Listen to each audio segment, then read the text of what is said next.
Yep, just go downstairs, it's round the corner. Okay, see you in a bit. There's a good boy. Jamie Oliver, I tell you, he comes round. He never brings anything like a present, like a bottle of wine or some chocolates. Anyway, I've just sent him out to Asda. Anyway, enough about me. We're going to be cooking biryani today. It's been a request of both a fan and a very good friend of mine. I used to live in Oman, and my friend and his wife still do. And she really enjoys a good biryani. And whilst he's a good cook, he's always been a bit scared. He's never known really what to do with biryani. So guess what we're cooking today? Lamb biryani. This dum, or sealed biryani, is made in the Hyderabadi style. I've tried to make it as authentic as possible, but there are about 150 variations of this classic dish from central India. Here's the ingredients list. I'll put a copy of these down in the comments below so you can copy. So before we even think about our meat marination, there's a bit of prep work that we need to do first. I've got our onions here, our sliced onions. I'm using red, but white works just as well. The first thing we're going to do is make our crispy onions, which are going to be a base for our biryani in many different ways. And what I'm going to do to make them crispy, sprinkle some cornstarch or corn flour on there. And then all I'm going to do is combine that corn flour into the onions, probably badly since I'm getting corn flour everywhere. Add a little bit more if you need. And we're going to mix these so that they coat the outside, and then it's time to fry. So our oil, I've got kind of ½ inch of oil in this pan, is now up to medium-high heat, so it's nice and shimmery on the top. And we're just going to take our corn-floured onions and pop them into sizzle. I'm going to have to do this in a few batches because the pan's on the small side. We don't want to overcrowd the pan, so let's just get these moving around. The corn flour will help really crisp up the outside. We're looking for these to become a lovely golden brown and quite dry and crisp. I think for the first batch we're there. I'm just going to take these out and pop them onto a plate with some kitchen towel on there to allow them to drain, and I'll get on and fry the rest of them. So our lovely brown onions are now cooling down, and I've put them on some kitchen towels to drain off any oil. The next bit of prep we need to do is to grind together our herbs, and what I've got in here is our chilies, our 8 chilies. These are quite hot. You can use whichever chilies you like. And what I'm going to add to that now is a healthy handful of both coriander and mint. And yes, it's going to go everywhere because it always does. So pop those in. And we're going to make a paste out of this. Now this paste is purely optional because, to be honest with you, you could finely chop this and add this to the marinade. But I want to show you a little secret I tend to do with the rest of this paste. We're not going to use every single bit of it. Now I've got the good handful of coriander and mint in there. I'm just going to add a little dash of water just to make this into a paste, otherwise grinder's not going to do anything. And I'll spare you the grinding noise, but we'll grind this into a paste. So there is our combination of the chili, coriander and mint, and I think it's time to start marinating the lamb. And now finally it's lamb time. So we're going to do the marinade for the lamb, and I'm going to marinate this overnight, but it needs at least 3 hours marination. So I've got all the dry ingredients here, including the ginger garlic paste and the a good handful and a half of the fried onions we've got. So they're going to go into the marination.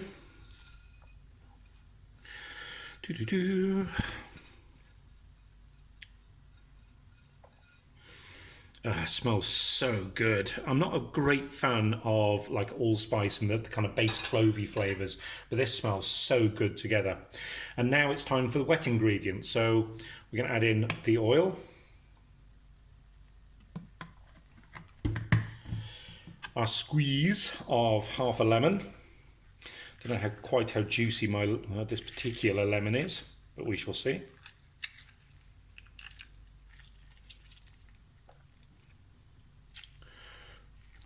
That's the lemon in. We're going to add in, now I did say I was going to save some of this, but looking at the quantity I've made, I'm going to actually add all of this. So I'm going to add our paste that we made out of the chillies and the coriander and the mint. And I will use a bit of extra to make the raita. Actually, I was going to use some of this to make raita, but I will actually use the rest of the coriander I've got in the cupboard to make the raita tomorrow. And of course, some curd or yogurt. And probably we're going to have 4 good tablespoons here.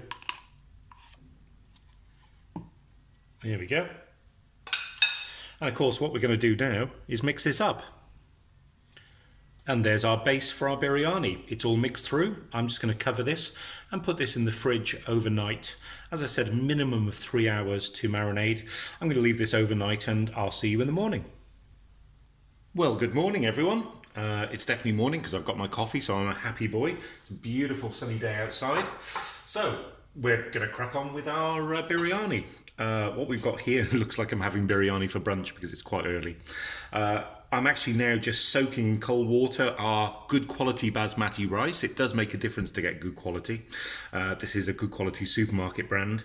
And I'm basically now just soaking this white rice for about 20 minutes in cold water, lots of cold water, giving it a bit of agitation, and I'm talking about moving it and not annoying it every now and again. And we want to get rid of the majority of the starch in the rice, that way it'll be nice and fluffy.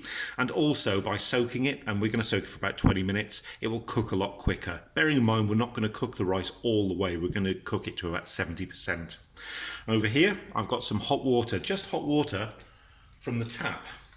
And what I'm going to do now is take some strands of saffron, which are proving annoying, and just take a good pinch, pop those in, and I'm going to let this sit in the water now, well, for the same time really as the rice, until we're kind of prepped and ready to go. And that's just going to colour and slightly flavour the water now. So we get a nice orange kind of amber liquid that we can actually place on top of our biryani. So let's let these go for 20 minutes or so. Right, so after about 20, in fact probably 25 minutes, I've been watching some TV. I've drained our rice. And I'm now going to add, I've got some water coming up to a boil here. We're going to need plenty of salt and a little bit of oil. And this came from a restaurant owner who always said, add a little bit of oil, it helps coat the rice so it doesn't stick so much. I don't know whether it's true, but I've been doing it ever since. And the other thing I'm going to do, even though I wasn't quite prepped for it, is I'm going to add a few bay leaves. Now, in Britain, the bay leaves are quite small. In India, bay leaves are about this big. So add 1 bay leaf if you've got one of the big ones. I'm just going to add kind of 3 small ones here to compensate for it. And I'm going to let this come up to a boil. Ooh, I think we're about there. So let's add our rice. Now, as I said beforehand, this rice is going to cook very quickly because it's been soaked. So we're only looking for the rice to be about 70% cooked. So we're not looking for it to be full cooked, that'll just go to mush. So about 70%. So the outside is cooked, but the inside is still quite solid because the rest of the cooking will go on within the biryani. So let's bring that back up to temperature and let's get this cooking. So, time for the main event. I've just taken my lamb out. It smells gorgeous. So I've got a pan here and I've got a heavy bottom pan. It helps distribute the heat properly. And I'm just going to add a little bit of oil. Not that I'm going to fry anything, but I am conscious that, again, this was something that a restaurateur told me. If you wipe a little bit of oil at the bottom and a little bit around the side, at the bottom of the side, it will help prevent any sticking if that lamb, or if you're doing chicken, that chicken would stick to. So I've put a little bit in there. And what I'm going to do now is literally just take out the lumps of lamb. And of course the heat isn't on at the moment. And all I'm going to do is pack those nicely at the bottom. So as much of the lamb as possible gets in contact with the pan when this starts to heat. So there's our layer of lamb. And the next thing I'm going to do is just a scattering of mint leaves, just very roughly like that. And also a scattering of coriander. And half of our reserved onions. There we go. And the next thing we're going to do is add our rice. So here's our drained rice up at about 70% completion. It's probably carried on cooking for now. And what I'm going to do now is very gently try to get all this rice out. And without compressing it, what we're going to do is just using a fork to feather this over the top. It's important that you don't kind of squash the rice down, because it needs those little hollows between the rice flakes for it to steam. So there's our rice in. Next thing, we need some more mint. Some more coriander. Some more of our onions. And do you remember our friend the water with the saffron in it? You could use milk, of course. I'm just going to add in probably half of that, to be honest.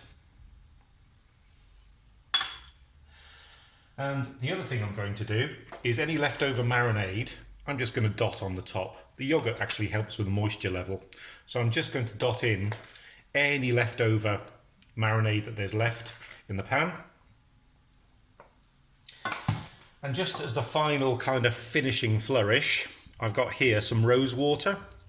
Now, I'm not a fan of floral things, but this is traditional. I'd probably leave this out. So I'm literally going to have half a capful, and I'm just going to kind of sprinkle it over like rain. And that will give a lovely floral kind of smell when we start to heat this through. So now we're going to actually put the heat on underneath.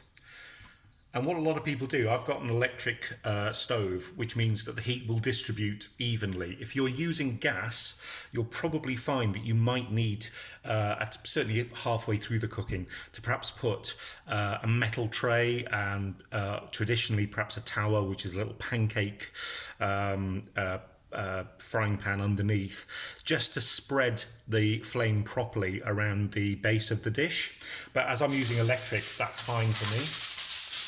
And traditionally, what would happen is this pot would be sealed using chapati dough. So there would be a little dough ring around here, and the top would be sealed in place. I don't have that luxury. So what I've always done is I've actually put in some foil, very loose, at the top originally, and then I'm just going to crib this into place and put my top on. And I've always found that creates more than sufficient seal, because we're looking for all the juices inside to marinate and to steam through and finish cooking that rice and perfume the whole dish. So I've put this on high now. So I'm going to leave this for a few minutes just to heat through originally. Now I'm going to then leave it for 5 minutes on high. Then I'm going to turn it down, and I can just start to hear that start to bubble underneath. I don't know whether you can hear that.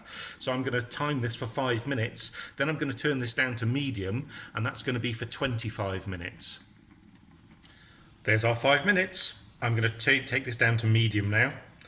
And I'm going to leave this now for 25 minutes. And once after that 25 minutes, I'm going to turn this right the way down to very low. And I'm going to let this cook for another 30 minutes. That's our 25 minutes. So down to low for another 30. Okay, so that's our final half hour.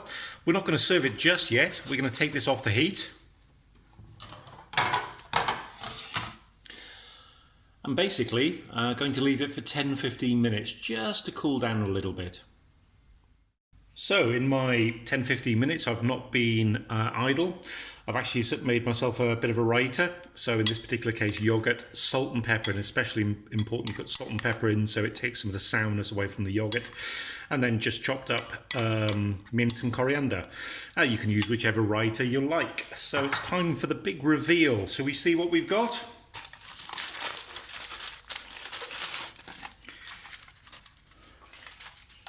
Wow, the hit of the fragrance that comes from that is absolutely amazing. I can even smell a little bit of that rose water, but what's overpowering is the kind of freshness that's coming from the herbs. So we're not so much going to serve this as we are kind of excavating it.